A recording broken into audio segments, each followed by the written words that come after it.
दोपहर का खाना। हाय रे, गर्मियों की दोपहरी, ऐसा लग रहा है कि आसमान से अंगारे बरस रहे हैं। माँ जी, मैं पहले ही बता रही हूँ, भरी दोपहरी में किचन में खड़े होकर रोटी पराठे मुझसे नहीं बन पाएंगे। मैं सुबह 10 बजे ही सबका खाना बनाकर रख दूंगी। 10 बजे के बाद रसोई में खड़े होने की मेरी हिम्मत तो है नहीं। अच्छा चल ठीक है ना, वैसे भी गर्मियों में कौन सा खाना ठंडा होने वाला है, खा लेंगे हम लोग। ठीक है माँ जी, तो मैं जल्दी जल्दी अपना काम खत्म कर लेती हूँ। गर्मी में तो ऐसा लगता है कि जैसे सांस भी रुक रुक कर आ रही है। कूलर के आगे से 1 मिनट के लिए भी हटो ना तो सर चकराने लगता है। अरे बस कर बहू, कितना नाटक करेगी।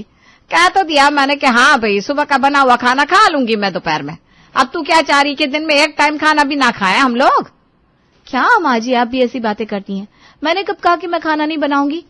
ये 4 साल पुराना गला हुआ सूती सूट पहन रखा, ये भी ऐसा लग रहा है जैसे बदन में आग बरसा रहा है। देख बहू, गर्मी और बेइज्जती जितनी महसूस करो उतनी ज्यादा लगती है। इसलिए ये दिन भर हाय गर्मी चिल्लाना बंद कर और जल्दी जल्दी हाथ चलाकर अपना काम निपटा। माँ जी, जब तक मेरा काम खत्म होता है तब तक सूरज सर पर चढ़ाता है।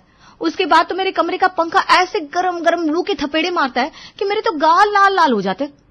मेरा मन कर रहा है माँ जी, सब कुछ छोड़ छाड़ के पहाड़ों की तरफ निकल जाऊं। तो निकल जा पहाड़ों की तरफ, फिर वहां जाकर तुझे ठंड लगने लगेगी। याद है ना, अभी 2 महीने पहले तक तू हाय माँ जी ठंड से मेरे हाथ जम गया क्या कर दिन भर शोर मचाती थी, और अब पूरा दिन हाय गर्मी करती रहती है। तेरे तो नखरे खत्म होने का नाम नहीं लेते। इस घर में ना कोई मेरी तकलीफ समझने वाला नहीं है। माँ जी को क्या है, सवेरे नहा धोकर सोफे पर चिपक जाओ और टीवी का बटन दबाते रहो। झाड़ू पोछा बर्तन खाना नाश्ता सब तो मुझे देखना पड़ता है, तो गर्मी तो मुझे ही लगेगी।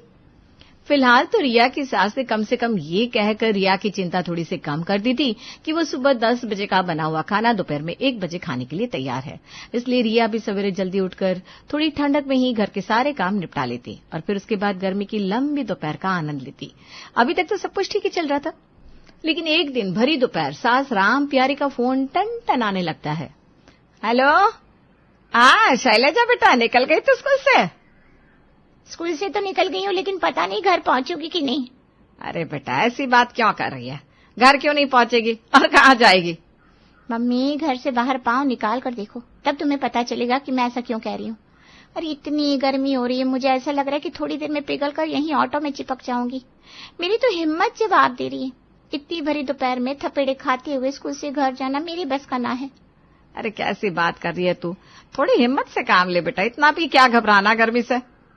मम्मी, कूलर के सामने बैठकर ज्ञान देने में कुछ नहीं जाता, मैं भी दे सकती हूँ, लेकिन जो घर से बाहर निकल रहा है ना इस 45 डिग्री की गर्मी में, उसी समझ में आता है कि इस तपती दोपहर में 40 मिनट ऑटो में बैठकर घर जाने का मतलब क्या होता है। हाय